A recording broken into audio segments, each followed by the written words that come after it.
Bonjour chers amis, Grand et Major, nous me retrouvons encore devant vous dans ce nouveau numéro tel que nous l'avons promis, chose promise, chose due. Nous allons cette fois-ci parler du sujet intitulé « Écrit à l'ange de l'église de Pergame ». Ce sera un sujet qui nous prendra sûrement un peu de temps parce que nous lirons beaucoup dans ce sujet-ci pour démontrer cette fois-ci que Martin de Tours, choisi par William Branham comme étant le messager du troisième âge de l'Église, ne correspond pas non plus à la description ni au plan, ni aux faits historiques, au choix que William Branham a porté sur sa personne. Alors, selon William Branham, Martin de Tours, né en l'an 316 et qui est décédé en l'an 397, serait le messager du troisième âge de l'Église, âge allant de l'an 312 à l'an 606 de notre ère. Rien que en regardant le principe du commencement d'un âge, parce que tout doit toujours correspondre au plan, selon William Branham, nous l'avons répété dans tous les autres numéros précédents, nous avons répété et montré que William Branham montre qu'un âge de l'Église commence avec l'ouverture d'un sceau au ciel, un messager qui saisit le mystère, ensuite il sonne la trompette, et alors un âge de l'Église commence. Donc, on comprend, selon la logique de Branham et selon le plan qu'il a établi, que l'âge ne peut pas commencer sans le message d'un messager. Là, nous sommes absolument d'accord parce qu'on ne lui fait pas dire des choses. Vous le savez très bien que sur cette chaîne, nous ne lui faisons pas dire des choses, mais nous répétons exactement ce qu'il dit et nous disons des choses que les pasteurs, comme je le fus aussi, connaissent, mais ne veulent pas vous le dire parce qu'ils savent que si vous apprenez certaines vérités concernant, les vraies vérités concernant certaines choses et les doctrines relatives au message de William Marion Branham, vous n'y resterez plus longtemps dans cette affaire. Alors, il faut vous cacher toutes ces choses pour que, n'ayant pas la connaissance de ces choses, cela leur permettrait de gagner du temps et de se sucrer juste de votre ignorance. Alors, selon le principe de base établi par William Branham sur l'interprétation, sur la manière que commence un âge de l'Église, et que l'âge de l'Église commence avec la divulgation d'un message par le messager, alors on constate d'abord un élément criard, c'est que le constat que nous faisons, c'est que l'âge de Pergame, qui commence en l'an 312, qui s'étend jusqu'en l'an 606, selon William Branham, toujours, a commencé 4 ans avant la naissance même de celui qui devrait naître et grandir avant de se mettre à l'œuvre et de proclamer le prétendu message. Ça, c'est déjà un problème. Donc, l'âge a commencé avant la naissance même du messager. Donc, nous sommes là dans le troisième âge. Regardez bien la date. Martin de Tours, vous pouvez le vérifier. Martin de Tours est né en 316. Donc, 316, il était bébé. Mais pendant que Martin de Tours est bébé en l'an 316, l'âge qui lui était assigné, dont il était le messager, l'âge qui ne pouvait pas commencer sans son message, sans que lui n'ait prêché d'abord un message, cet âge avait déjà 4 ans d'existence depuis l'an 312. Donc effectivement, le problème qu'avait William Branham, c'était lequel? Nous l'avons démontré dans un numéro précédent, on le rappelle quand même pour ceux qui ne l'ont pas suivi, c'est que William Branham avait s'est débrouillé à trouver le début de l'âge dit d'Éphèse, l'an 53, qu'il attribue à Paul, parce que Paul aurait fondé l'église d'Éphèse en l'an 53, et il étend jusqu'en l'an 170.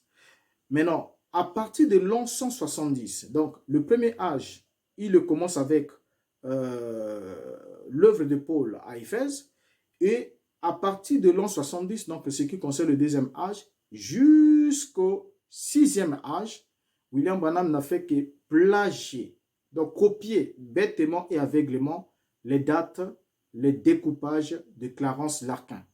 Donc l'année 312 pour le début de l'âge dit de Pergame est une année affectée par Clarence Larkin et lui, il explique pourquoi est-ce qu'il avait choisi l'an 312. Nous l'avons vu dans un numéro et nous l'avons démontré. Mais William Branham, sans savoir pourquoi Clarence Larkin avait pris 312, il est allé chercher des messagers dans l'histoire pour vouloir faire un peu comme Taz Roussel. Maintenant, quand il choisit les messagers à sa manière à lui, lorsqu'il choisit les messagers dans l'histoire, un, il choisit des trinitaires et deux, il choisit un homme qui vient, c'est-à-dire qui est né 4 ans après le commencement de son âge, ce qui ne correspond pas au plan qu'il a énoncé lui-même sur comment commence un âge de l'Église. Donc déjà ici, ce constat est déjà très fort. L'âge de Pergame commence 4 ans avant la naissance même de celui qui devrait apporter son message. Martin devait d'abord naître, Martin devait grandir, et Martin devait prêcher, Martin devait avoir l'appel, Martin devait alors recevoir le message et prêcher le message une fois adulte. Mais malheureusement, c'est 4 ans avant sa naissance que son âge avait déjà démarré. Alors ça pose déjà un problème. Alors, que dit William Branham sur la personne de Martin de Tours? Il dit ce qui suit. Dans l'âge de l'église de Thyatire, prêché le 8 décembre 1960, Branham dit, je lis, paragraphe 14 jusqu'au paragraphe 15. Saint Martin fut l'un des plus grands hommes que nous ayons eu depuis Jésus-Christ. Ces églises étaient toutes remplies du Saint-Esprit. Tout le monde parlait en langue, avait des signes et des prodiges et des miracles. Il s'opérait toutes sortes de miracles. Il garda la foi de la Pentecôte. C'est le point que nous soulignons. Il garda la foi de la Pentecôte. Il a fait beaucoup d'autres déclarations qu'il a fait plus haut, comme nous venons de les lire. Mais ce qui est intéressant, c'est cette déclaration qu'il fait selon laquelle Martin de Tours garda la foi de la Pentecôte. Alors, prenons juste un élément qui fera l'anachronisme entre le choix de Branham sur le vrai destinataire de cette lettre. Est-ce que Martin de Tours, qui est né en l'an 316, serait-il le récipiendaire de la lettre adressée à l'église de Pergame? Alors, on va juste prendre un élément qui va établir cet anachronisme. Apocalypse chapitre 2, le verset 13, nous dit ce qui suit. Écoutons, lisons ce que le Christ dit au messager ou au récipiendaire de cette lettre. Il lui dit ce qui suit. Je sais où tu demeures. Je sais que là est le trône de Satan. Tu retiens mon nom et tu n'as pas renié ma foi. Même au jour d'Antipas, mon témoin fidèle qui a été mis à mort chez vous, là où Satan a sa demeure. Alors, ici, nous voyons le Christ citer un témoin fidèle. Christ louait la foi de cet homme ou de ce messager et affirmait que ce messager n'a pas renié son nom, il a tenu bon et ferme, même au milieu de la persécution, et même au moment où Antipas, le témoin fidèle, qui est resté aussi fidèle jusqu'à la mort, n'avait pas aussi renié la foi et a été même mis à mort chez eux, à Pergame, là où Satan a sa demeure. Maintenant, la question qu'on peut se poser, c'est qui était Antipas et quand a-t-il été mis à mort? Maintenant, si nous découvrons qui était Antipas et quand est-ce qu'il a été mis à mort, nous saurons exactement que Antipas a été mis à mort parce que Antipas est un contemporain de messager qui vient de recevoir la lettre.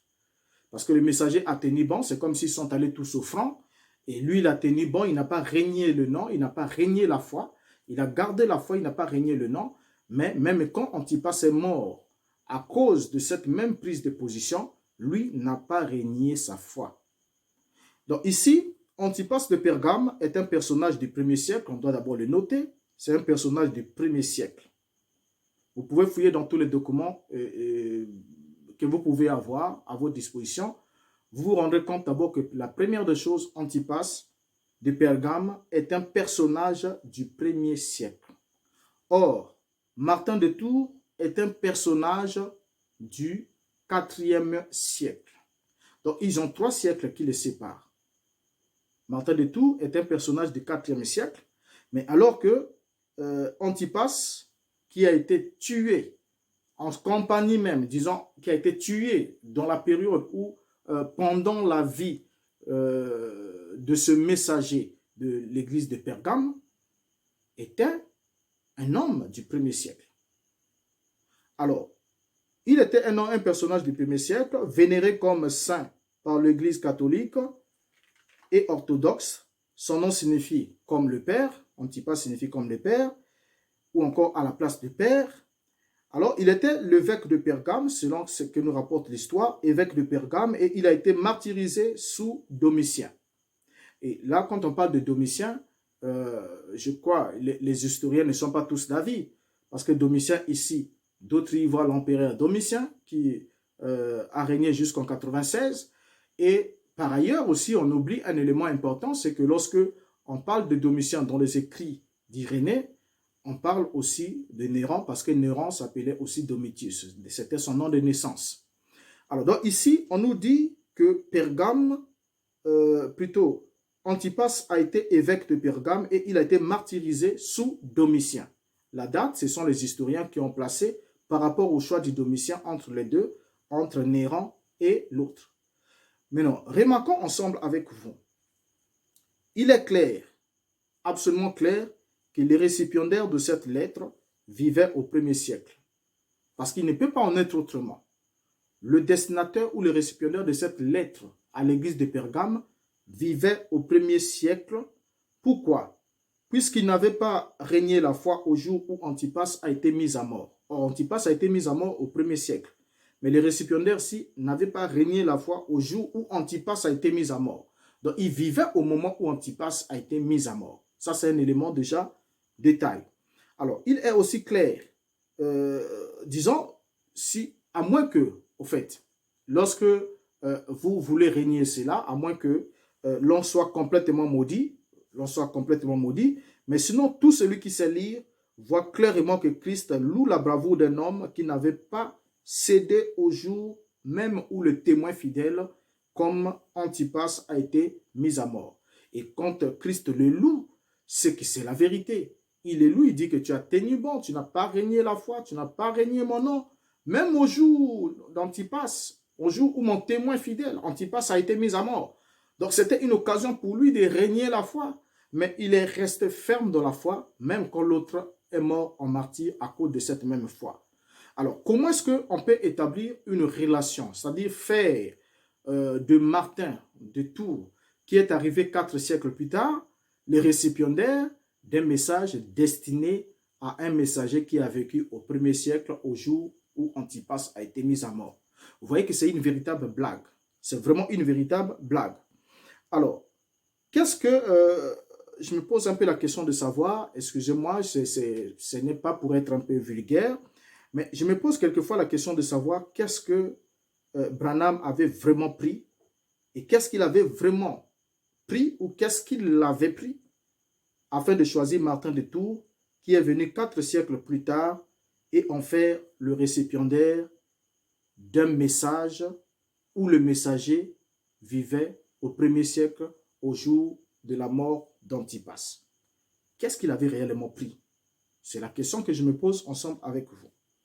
Alors, l'autre question que je peux me poser, c'est celle de savoir qui réellement vous a maudit, pour vous opposer à la Bible, au point de laisser un homme insulter votre intelligence de la sorte. Parce que ce n'est que, au fait, c'est une façon d'insulter votre intelligence pour dire que vous ne connaissez rien de l'histoire, vous ne maîtrisez absolument rien, donc vous ne faites pas de recherches, vous ne cherchez pas. Parce que chercher n'a pas de problème en soi. Et remarquez ensemble avec moi, il y a une des choses dont j'aimerais attirer votre attention. Parce que étant un ancien prédicateur de ce message des temps de la fin, je connais le principe selon lequel on doit faire asseoir le messager dans le cœur des croyants. Et lorsqu'on fait asseoir le messager dans le cœur des croyants, on doit leur enseigner, premièrement, à ne jamais mettre en doute ce que dit William Branham. C'est ça, ce qu'on doit leur enseigner. Donc, on ne peut pas ramener un prophète dans la Bible. Ça veut dire que ce que le prophète dit, c'est ainsi dit le Seigneur, on ne peut pas. Si vous ramenez un prophète dans la Bible, vous êtes perdu. Et ça, c'est déjà une forme de séduction, une très grande forme de séduction. Pourquoi? Parce que la Bible est l'empreinte des pas de ceux qui ont précédé, tous ceux qui sont en train de confesser la foi chrétienne. Alors, si la Bible est l'empreinte des pas, ou les Écritures sont les empreintes des pas, c'est par où ils sont passés que nous aussi nous pouvons passer, parce qu'il n'y a qu'un seul chemin. Donc, si déjà on commence à vous dire non, ne ramenez pas, ne mettez pas vos pas là où ceux de la Bible ont mis les pas, alors en ce moment-là, vous devez vous poser une sérieuse question. Et quand vous dites que non, écoutez, le salut, ce n'est que croire, croire seulement. Croire seulement, ça veut dire ne cherchez pas à comprendre. C'est une déclaration vraiment satanique. Laissez-moi vous le dire. Quand vous lisez Matthieu chapitre 13, le verset 23, mon cher frère ou ma chère sœur, la Bible est claire, le Seigneur dit, ceux qui reçoivent la parole, la sémence sur la bonne terre, c'est celui-là, c'est ceux qui écoutent la parole de Dieu et la comprennent. C'est ceux-là qui portent des fruits. Donc, vous ne pouvez pas croire avoir une foi authentique et véritable aussi longtemps que vous êtes privé de la compréhension. Donc, vous ne saisissez pas le fond des choses. Alors, ça, c'est un élément important. Donc, je me pose la question de savoir qu'est-ce qui vous a maudit au point de vous opposer à la Bible jusqu'à laisser un homme insulter votre intelligence comme il le fait. Comment pouvez-vous accepter, en fait, comment vous faites pour accepter qu'un homme qui a vécu au IVe siècle soit le récipiendaire d'une lettre dont le destinataire vivait au 1er siècle? Le Christ est clair. Il dit au destinataire, il dit, tu n'as pas régné ma foi, même au jour où mon témoin fidèle Antipas a été mis à mort chez vous, à Pergame, là où Satan a sa demeure. Mais quand même, vous prenez, vous acceptez que William Branham vient de vous dire, oui, écoutez, le messager à qui était destinée cette 3e lettre vivait au 4e siècle. En fait, je ne sais pas comment vous faites. Enfin, moi, ça me dépasse, je ne sais pas comment vous faites, mais continuons avec William Branham pour lire, pour découvrir encore plus bas si réellement Martin de Tours correspond au plan et à la description de ce que devait être le messager de l'église de Pergame. En plus, je vais utiliser ce terme, au fait, le dire un peu de façon brute. En plus, Branham ment au sujet de Martin de Tours lorsqu'il affirme que Martin garda la foi de la Pentecôte. Ça, c'est un mensonge et nous allons le démontrer. La citation que nous avons lue de William Branham dit que Martin a gardé la foi de la Pentecôte. Mais c'est un mensonge. Ceux qui connaissent, si vous pouvez vérifier, fouiller l'histoire de Martin, vous allez vous rendre compte que Martin était très loin de la foi de la Pentecôte. Il ne l'a pas gardée. Pourquoi? La conclusion même de la prédication du jour de la Pentecôte était la suivante. Le jour de la Pentecôte, la conclusion de la prédication, parce que la foi vient de ce qu'on entend vient de la parole de Christ. Mais celui qui a prêché la prédication inaugurale le jour de la Pentecôte, c'était Pierre. Et la conclusion de sa prédication était laquelle? Actes chapitre 2, le verset 36, il dit que toute la maison d'Israël sache donc avec certitude que Dieu a fait Seigneur et Christ, c'est Jésus que vous avez crucifié. Ça, c'était la conclusion de la prédication de Pierre plutôt le jour de la Pentecôte. Dieu a fait Seigneur et Christ, c'est Jésus que vous avez crucifié. Mais Martin de Tours a lutté contre l'arianisme qui affirmait que Dieu n'a pas toujours été Père et qu'il y a un temps où le Fils, le Logos, n'était pas. Ce Logos est seulement l'une des nombreuses puissances créées par Dieu. Ça, c'est ce que Arius soutenait, qu'il y a eu un temps où Dieu n'a pas toujours été Père. Puisque Père, pour qu'il soit Père, il faut qu'il ait engendré. Et le Fils n'a pas toujours existé. Il y a eu un temps où il n'existait pas, il y a eu un temps où il est venu à l'existence. Ça, c'est ce que Arius soutenait.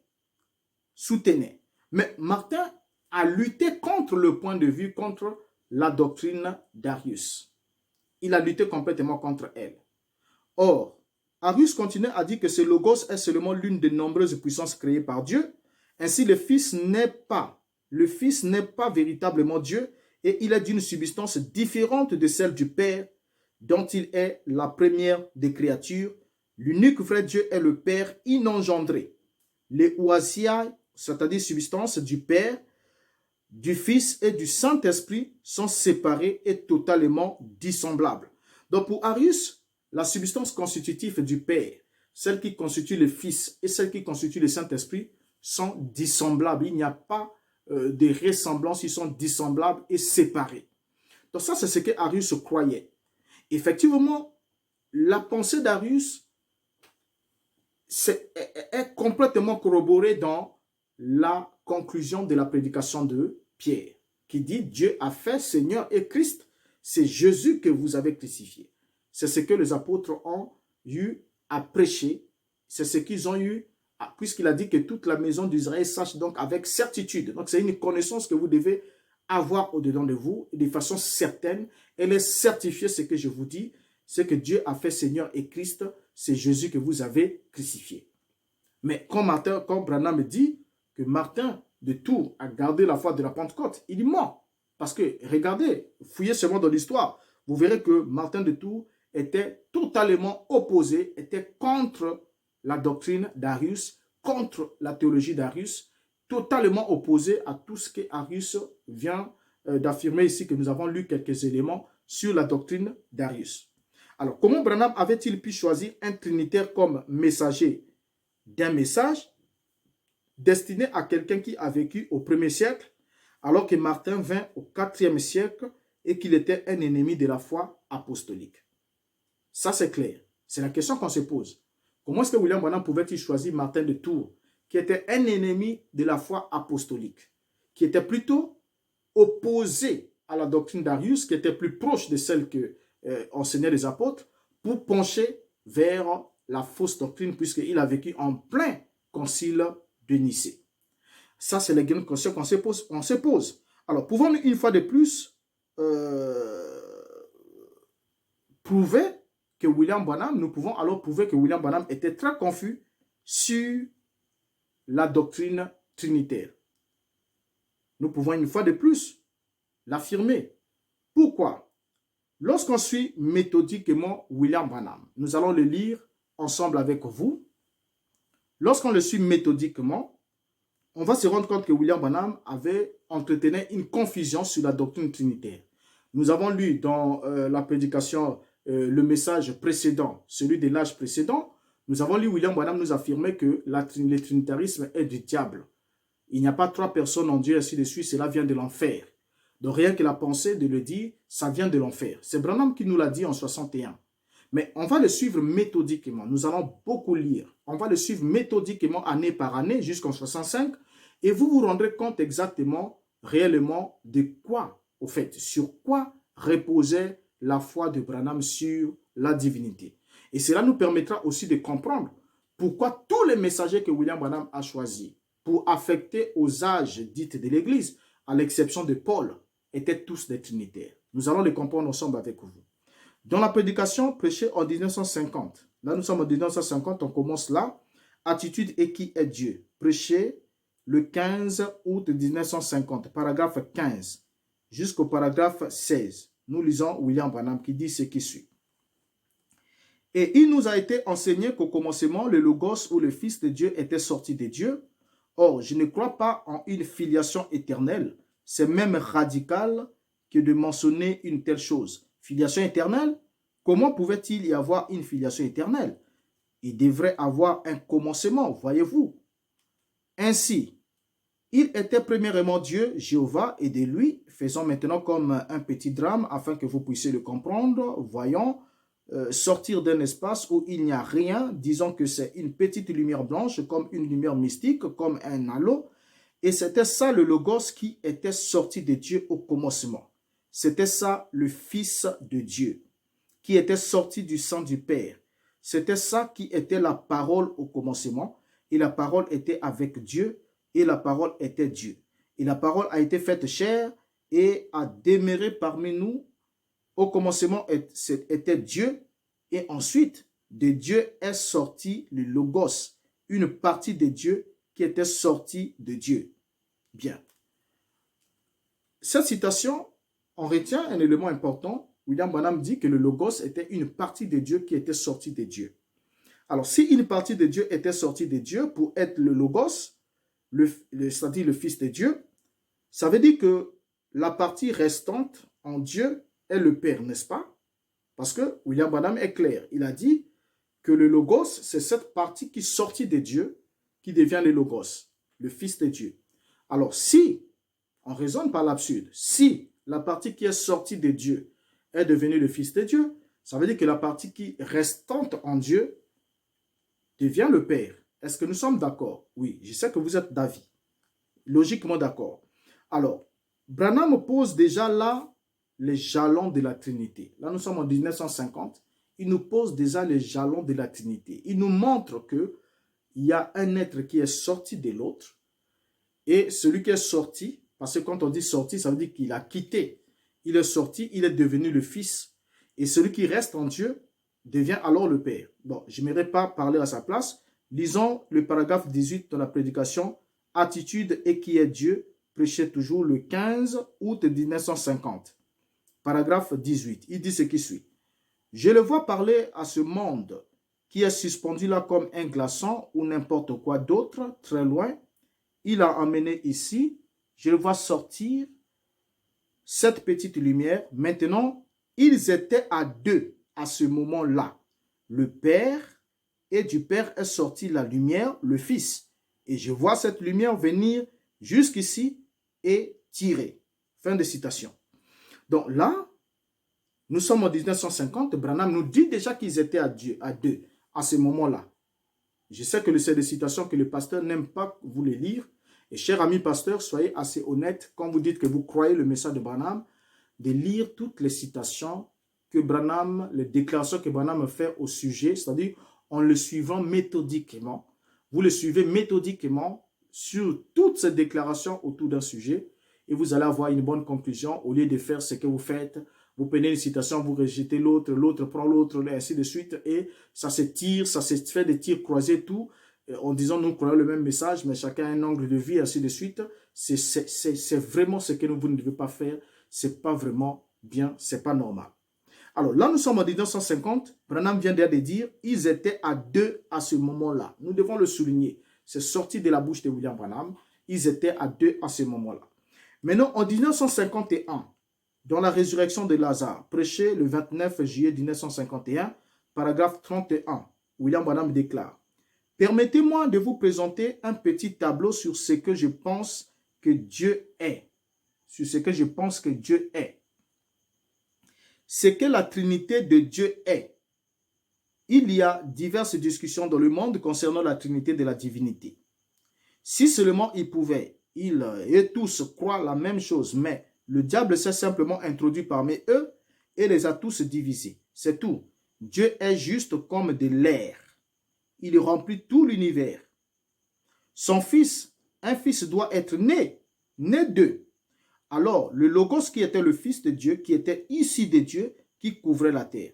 Maintenant, représentons-nous juste cela comme étant un halo blanc sortant de cet espace. C'était le Fils de Dieu, le Logos. Et il était là, dans l'espace, en train de se déplacer comme un halo, comme un petit enfant jouant devant la porte de son parent. Et il s'est représenté dans son esprit ce que cela devait être. Paragraphe 33. Et il écrit sa première Bible, il y en a eu trois. L'une d'elles fut écrite dans les cieux, l'autre dans la pyramide, l'autre sur ceci. Tout en Dieu va par une trinité, comme un homme est dans une trinité. Très bien.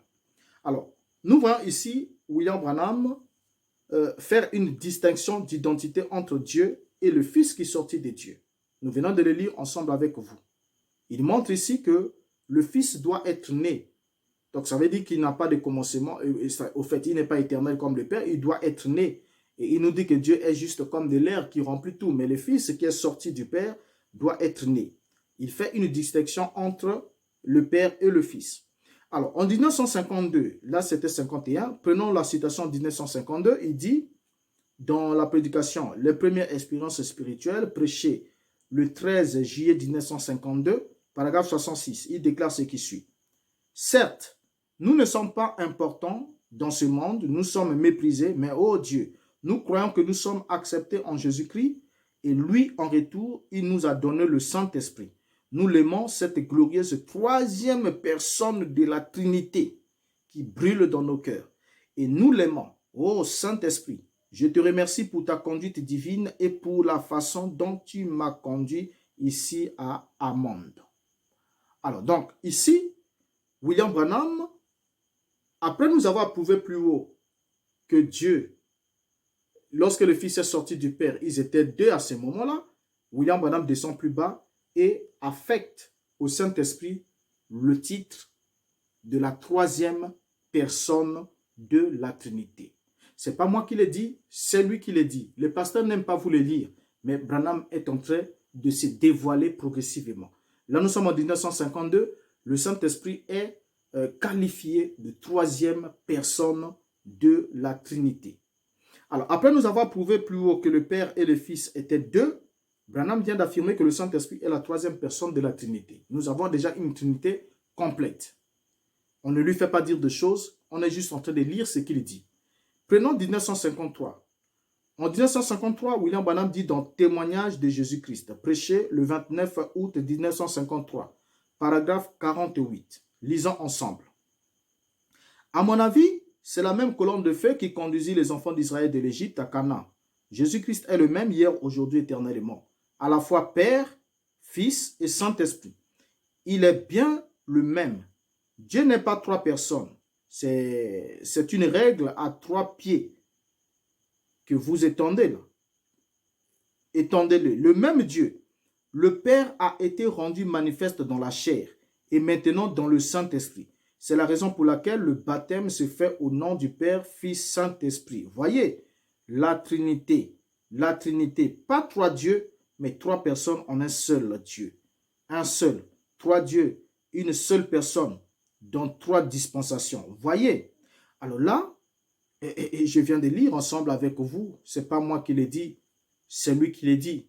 Voyez, il nous dit que Dieu est comment? Il nous dit que c'est la raison pour laquelle le baptême s'est fait au nom du Père, Fils, Saint-Esprit. Ça, certainement, on ne vous l'a jamais dit.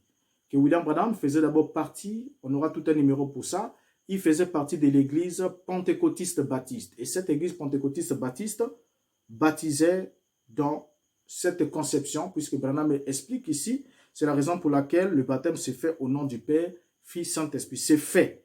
Donc, il le faisait au nom du Père, Fils, Saint-Esprit à un certain moment, avant de changer et de commencer à le faire au nom de Jésus-Christ. Nous allons apporter d'autres éléments encore au niveau de tout un numéro pour que vous soyez plus éclairés.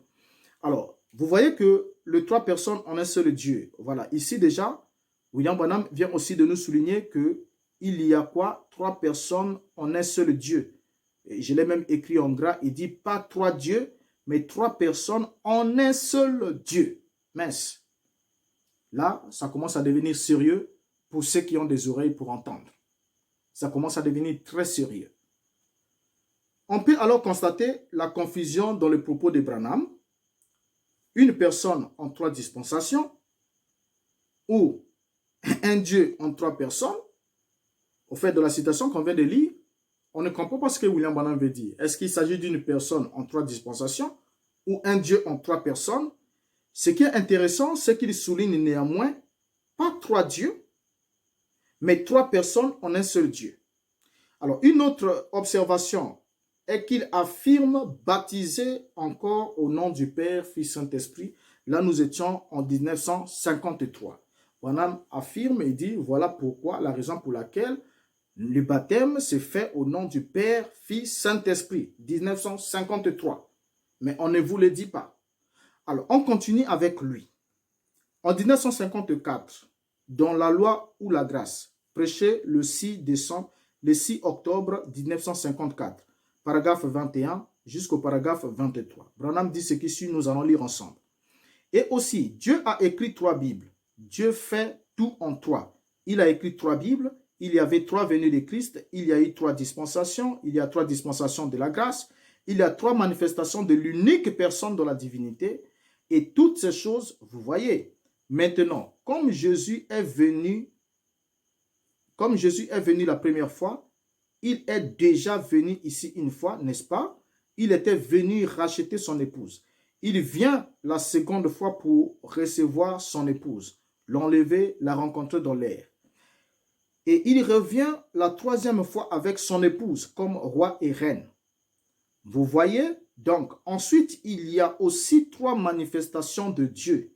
Dieu s'est manifesté une fois dans la paternité, lorsqu'il conduisit les enfants d'Israël. La fois suivante, Dieu s'est manifesté en tant que Fils, le Seigneur Jésus-Christ. La troisième fois que Dieu s'est manifesté, c'est avec nous à présent, le Saint-Esprit. Voyez, trois manifestations. Tout se manifeste en trois. Bien. Là, on vient de lire William Branham. Branham fait un virage complet de son interprétation de l'année précédente, qu'on vient de lire plus haut. Maintenant, Dieu est devenu une seule personne en trois manifestations. Alors que là-bas, il y avait trois manifestations d'une unique personne dans la divinité, ou encore plus haut, il nous a parlé, il nous a dit que il y avait trois personnes dans un seul Dieu. Maintenant, ici, il fait un virage à 90 degrés pour dire non, il y a trois manifestations dans l'unique personne dans la divinité. Alors, non seulement cela, on constate maintenant que Dieu est devenu une seule personne en 3 manifestations. Cependant, nous observons qu'il interprète la divinité comme suite. Regardez comment il interprète la divinité selon la citation qu'on vient de lire. Dieu était père avec l'ancien Israël. Dieu était fils par Jésus-Christ et manifesté en tant que Saint-Esprit avec nous. C'est ce que tous les prédicateurs pratiquement du message de Branham enseignent jusqu'à la date d'aujourd'hui. Il était père dans le désert avec Israël, au-dessus d'Israël. Ensuite, fils. Quand Jésus est né, Dieu est devenu fils, on ne sait pas de qui. Et ensuite, il a aujourd'hui Saint-Esprit en nous. C'est ce qu'on enseigne, c'est pratiquement la Trinité modale qui vient de Sabellius, ainsi de suite. On aura tout un numéro aussi pour montrer l'origine de cette fausse doctrine sur la divinité. Alors, ce qui nous intéresse, c'est de suivre William Branham. On arrive en 1956. Prêché dans la prédication Les Dons, prêché le 7 décembre 56. Qu'est-ce que Branham va dire? Suivons-le progressivement. Paragraphe 23 à 24. Il dit, un groupe baptise les gens 3 fois en avant, un autre baptise 3 fois en arrière, 3 fois vers l'arrière. Et un autre baptise une fois pour le Père, une fois pour le Fils et une fois pour le Saint-Esprit. Et lorsqu'ils font cela, ils introduisent tout simplement leur credo dans un credo païen. Cela n'existe pas, voyez. Et puis, cela donne donc les mots de tête à un juif, aux juifs. Il dit, lequel d'entre eux est votre Dieu? Est-ce Dieu le Père qui est votre Dieu? Est-ce Dieu le Fils ou Dieu le Saint-Esprit? Tout celui qui connaît Dieu et qui connaît sa Bible sait que c'est 301. Il n'y a pas 3 dieux, il n'y a qu'un seul Dieu manifesté en 3 personnes. Autrement dit, c'est afin que celui qui peut être ne le comprend pas très bien, comprenne. Ce sont 3 offices du même Dieu. Dieu le Père est dans la forme d'une lumière, personne ne peut le toucher, il descend carrément, descend et entre dans le Fils, c'était Dieu le Fils.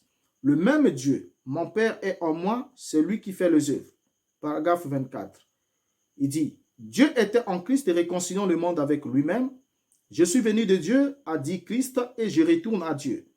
C'est ce qu'il a fait. C'est Dieu d'un bout à l'autre, seulement dans 3 offices. La dispensation de la paternité, de la filiation et du Saint-Esprit. Tout, c'est le même Dieu. Maintenant, lorsque nous lisons ici, on voit que selon Branham, la divinité de Dieu s'explique qu'il n'y a qu'un seul Dieu, manifesté en 3 personnes, comme il vient de nous le dire, et Dieu est manifesté en 3 offices. Ce qui revient à dire que chaque personne est un office, mais il y a toujours 3 personnes. Parce que ici, il nous parle il dit que chaque personne est un office, donc il y a toujours 3 personnes dans la divinité, selon William Branham, comme on vient de le lire. Alors, son interprétation est un peu confuse, n'est-ce pas? Suivons-le encore en 1957, donc une année après. Prêché dans Hébreux chapitre 1, prêché le 21 août 1957, paragraphe 118. Il dit ce qui suit. Maintenant, qui est ce grand personnage-là? Ce grand homme, Christ. Ici, Dieu en tant que Père, Fils et Saint-Esprit n'est pas comme l'enseigne la Trinité. Ce n'est pas une trinité de personnes, c'est une trinité de fonctions d'un seul Dieu. Nous sommes d'accord avec Branham qui avance. Dans la prédication, je restaurerai, prêché le 9 mars 1957, paragraphe 31. Il affirme, eh bien, ils ont perdu de vue là la vraie représentation de ce seul vrai Dieu. Dieu n'est pas 3 dieux, Dieu est un seul Dieu. Dieu a 3 offices, la Trinité, le Père, le Fils et le Saint-Esprit. Mais ce ne sont pas 3 dieux différents. Si c'est le cas, nous sommes des païens. Alors, donc, selon William Branham, Dieu est une trinité de fonctions, 3 offices, ce qui contredit ce que les Écritures disent dans Jean 1, 18. Nous voyons la Bible nous dire, personne n'a jamais vu Dieu. Et le Fils unique qui est dans le sein du Père est celui qui l'a fait connaître. Alors, et par conséquent, puisque personne n'a jamais vu Dieu, c'est-à-dire personne n'a jamais vu le Fils du Père, comment peut-on le décrire ou même parler d'un office, puisque personne ne l'a jamais vu? Comment est-ce qu'on peut le décrire ou même parler d'un office de celui qu'on n'a jamais vu? Souvenez-vous que Jésus lui-même a vraiment dit que l'Esprit du Seigneur était sur lui et l'avait oint. Dans Luc chapitre 4, à partir du verset 16, lorsqu'on lui remis le rouleau du prophète Ésaïe, il a ouvert, il a dit, l'Esprit du Seigneur est sur moi, car il m'a oint. Vous voyez? Alors, si dans Luc chapitre 4, le verset 18 jusqu'au verset 20 à 21, le Christ parle de l'Esprit de Dieu qui était sur lui et qu'il avait oint, alors qui était sur Jésus? C'est la question qu'on se pose. Qui était sur Jésus, le deuxième office? Est-ce que c'était sa troisième office, ce troisième office qui était sur le deuxième office? Ou alors dites-moi, quel office était au fait? Quel est l'office qui était sur l'autre? Parce que Jésus était là, il dit, l'Esprit du Seigneur est sur moi, car il m'a oint. L'Esprit de l'Éternel est sur moi, car il m'a oint. Donc, au fait, le deuxième office était debout. Ensuite, quel est l'office qu'il avait oint? Est-ce que c'est le premier office, ou c'est le deuxième, ou c'est le troisième office? Alors, vous avez sûrement le temps pour chercher la réponse à la lumière des Écritures. Dans La Reine de Séba, prêché le 8 février 1958, on avance encore d'une année en suivant toujours Branham. Paragraphe 45, Branham déclare, ainsi celui qui a été parmi nous, qui est mort et qui est ressuscité, il est glorifié dans la présence de Dieu ce soir. Il revient sous la forme de la troisième personne de la Trinité, le Saint-Esprit. Et il demeure en nous et agit et confirme qu'il est le même Seigneur Jésus. Encore un peu de temps et le monde ne me verra plus, mais vous, vous me verrez car je serai avec vous et même en vous. Donc ici, Branham nous affirme que Jésus revient sous la forme de la troisième personne de la Trinité. C'est lui qui le dit. Il est revenu sous la forme de la troisième personne de la Trinité. Alors encore deux personnes. Là, Branham revient encore avec les personnes. Alors que plus haut, il nous a dit non, ce n'est pas trois personnes, mais c'est trois offices d'une seule personne. Après là, ici, c'est maintenant encore trois personnes. On revient. Là, nous sommes avec lui, on le suit. Là, nous sommes en 1958. On revient avec les trois personnes. Bon, il faudra quand même qu'il finisse par conséquent par nous dire exactement ce qu'il doit en être. Parce que il est quelquefois, c'est le Fils, quelquefois c'est des personnes. En fait, suivons-le jusqu'en 65. Il dit ce qui suit. En 1958, déjà, William Branham a tenté d'expliquer que Jésus était le Saint-Esprit, mais sous la troisième personne. On vient de le lire ensemble avec vous. Au fait, le Saint-Esprit, mais sous la troisième personne. Alors qu'ailleurs, il nous dit qu'il était la deuxième personne. Jésus lui-même était la deuxième personne de la Trinité. Mais aujourd'hui, il revient comme étant le Saint-Esprit, comme étant la troisième personne de la Trinité. Parce que la forme de la troisième personne de Jésus serait le Saint-Esprit selon William Branham. Alors, sauf que Jésus a vraiment dit que l'Esprit du Seigneur était sur lui et l'avait oint. C'est ça la question. L'Esprit du Seigneur était sur lui et l'avait oint, alors que on peut se poser là la question, alors qui était sur Jésus? Est-ce que c'était la troisième personne de la Trinité qui se trouvait sur Jésus ou c'était la première personne en fait? Qui était sur Jésus lorsqu'il avait dit l'Esprit du Seigneur est sur moi et qu'il m'a oint? Je sais déjà que si ça vous donne des mots de tête, ça veut dire que ce que vous avez, ce qu'on vous a fait croire n'est pas concevable avec la doctrine biblique et la vérité apostolique. Alors, continuons à lire William Branham. On prend l'année 59. Dans la prédication, le Gazam, la Sodérel, le Gélec et le Asile, prêché le 23 août 1959, paragraphe 155. Il dit ce qui suit. Vous direz, la sainte et bénie Trinité. Trouvez-moi le mot Trinité quelque part dans les pages de la Bible de Dieu.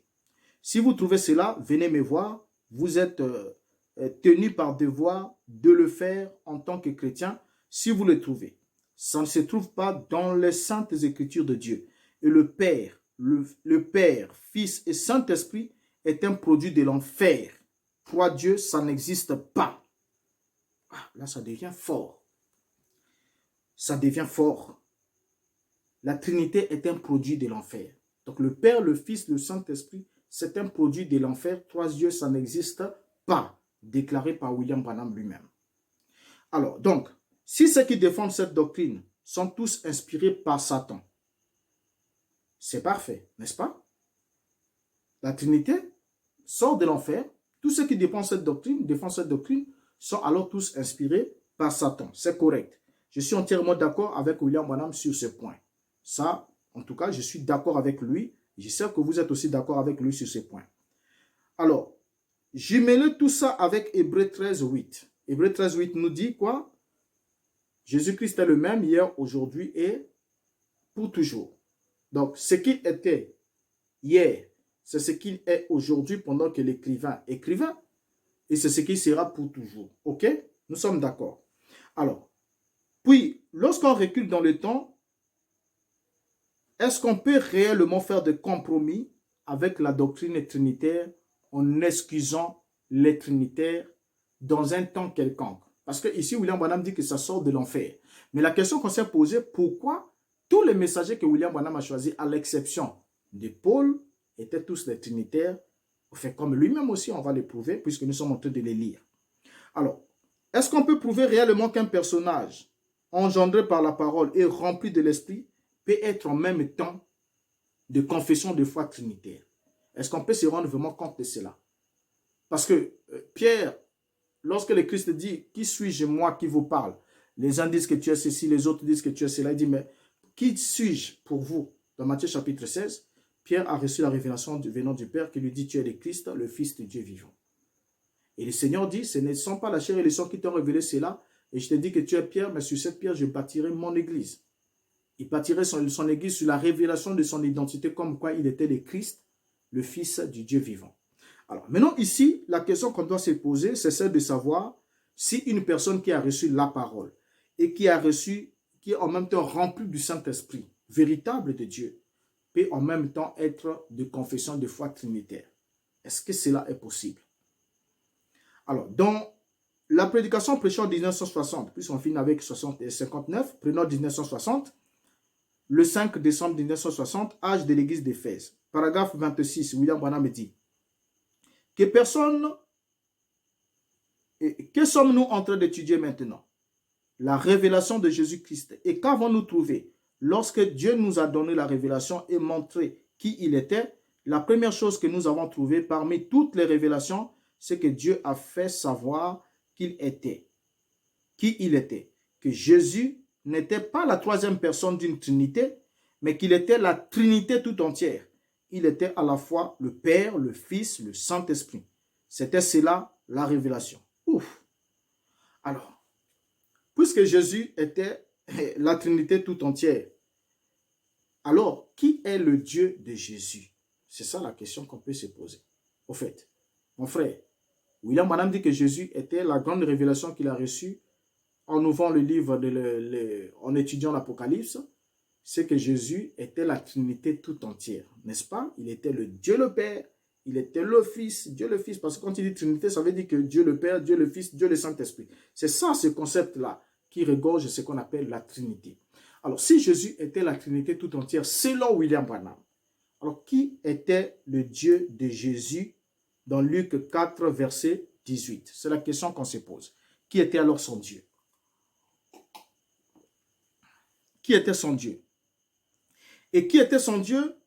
Lorsque dans Jean chapitre 20, le verset 17, il a dit à la femme qui voulait le toucher, il a dit, la Bible dit, Jésus lui dit, il s'adressait à Marie de Magdalène, Marie de Magdala, il dit, ne me touche pas car je ne suis pas encore monté vers mon Père, mais va trouver mes frères et dis-leur que je monte vers mon Père et votre Père, vers mon Dieu et votre Dieu. Qui était alors son Dieu? Si lui était la Trinité tout entière, qui était alors son Dieu? Excusez-moi. Alors, c'est là que William Branham n'a jamais, vous savez, quand il a prêché, bon, nous allons aborder ça quand nous allons arriver, quand on va traiter l'âge de Philadelphie, nous allons voir une question importante.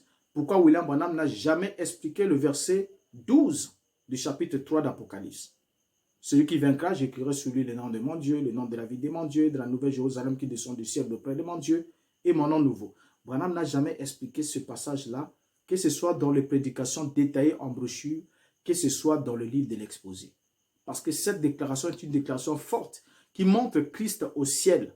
Mais Christ, bien qu'étant déjà au ciel, assis à la droite du Père, confesse toujours d'avoir un Dieu et appelant le Père son Dieu. Branham n'a jamais expliqué cela. On arrivera sur ce verset quand on va parler de l'âge de Philadelphie. On n'est pas pressé pour ça. Alors, lorsqu'on arrive en 1961, dans la prédication, prêcher le trône de miséricorde et le trône de jugement, prêché le 8 janvier 1961. C'est là que Branham nous a fait cette déclaration. On va la relire, paragraphe 174. Mes chers frères, je sais que tout cela est enregistré. Ne vous excitez pas, laissez-moi vous dire ceci dans l'amour divin, parce que l'heure est venue où je ne peux me taire davantage sur ces choses. La venue du Seigneur est trop proche. Le trinitarisme est du diable. Je le dis comme étant ainsi dit le Seigneur. Regardez d'où c'est venu. C'est venu du concile de Nicée quand l'Église catholique a commencé à dominer. Le mot Trinité n'est mentionné dans aucun des livres de la Bible. Et pour ce qui est de trois dieux, cela vient de l'enfer. Il y a un seul Dieu, c'est l'exacte vérité. Bien, si cette doctrine, comme le dit Branham, était du diable en 1961, c'est qu'elle était toujours du diable depuis sa conception. Depuis sa conception. Donc, depuis le 2e siècle, parce que ça a été conçu au 2e siècle, le 4e siècle, ce n'était que la validation ou encore l'imposition officielle de cette doctrine. Alors, si elle était du diable depuis le 2e siècle, avant d'être confirmée par le concile de Nicée, alors cette doctrine n'est pas seulement du diable en 1961, mais elle est du diable depuis toujours. Depuis toujours. Alors, donc, ceux qui défendent cette doctrine doivent être tous inspirés par le diable. La question qu'on doit toujours se poser, pourquoi les messagers choisis par William Branham étaient des trinitaires? Alors, comment Branham avait-il pu choisir les anges ou encore les étoiles ou les messagers qui se tenaient dans la présence de Dieu et qui avaient le message et qui enseignaient, qui défendaient la doctrine en même temps du diable? Comment pouvait-il choisir des hommes qui défendaient la doctrine du diable et qui même l'enseignaient, qui étaient les grands défenseurs de cette doctrine du diable? Alors, terminons avec lui. Nous avons pris assez de temps. Dans 1965, la dernière année de la vie de William Branham, qu'est-ce qu'il va nous dire? Et ça sera la dernière citation à lire. Dans la prédication, et tu ne le sais pas, prêché le 15 août 1965, paragraphe 102 jusqu'au paragraphe 103. Lisons attentivement, c'est la toute dernière citation que nous lirons pour connaître quel est le point de chute de la compréhension de William Branham sur la divinité. Il dit: maintenant, je vais vous dessiner un petit cercle. Si j'avais un tableau, mais je veux que vous regardiez bien là. Je vais faire un rang comme ça et je vais faire un autre rang à l'intérieur de ce rang-là. Ça fait 2. Et puis, je vais faire encore un rang à l'intérieur de ce rang-là. Ça fait 3 rangs, 3 cercles. Ça, c'est vous. Paragraphe 103. Ça, c'est Dieu. Dieu est un dans une trinité. Et sans trinité, il n'est pas Dieu. Il ne peut pas se manifester autrement. Bien, ça, nous avons lu Branham. La trinité, terme qui vient de l'enfer, la trinité n'est pas dans la Bible, mais il dit Dieu est un dans une trinité et sans trinité, Dieu n'est pas Dieu. Alors par contre, c'est faux de dire que sans trinité, Dieu n'est pas Dieu. Et en plus, en dessinant 3 cercles. Branham dessine 3 cercles au tableau, comme nous l'a noté aussi l'éditeur. Il dessine 3 cercles. Premier cercle, deuxième cercle à l'intérieur, troisième à l'intérieur du deuxième. C'est ce qu'il expliquait même lui-même. Alors, en dessinant 3 cercles, Branham revient à la Trinité qui était censée pourtant être du diable. Il revient à la Trinité. Parce que quand un cercle, le cercle principal, le plus grand cercle à l'extérieur du premier, c'est le Père. Et du Père, c'est le deuxième cercle qui est plus petit que le plus grand, c'est le Fils. Et ensuite, le troisième, c'est le Saint-Esprit. C'est pratiquement l'explication logique de la Trinité, 3 personnes en un seul.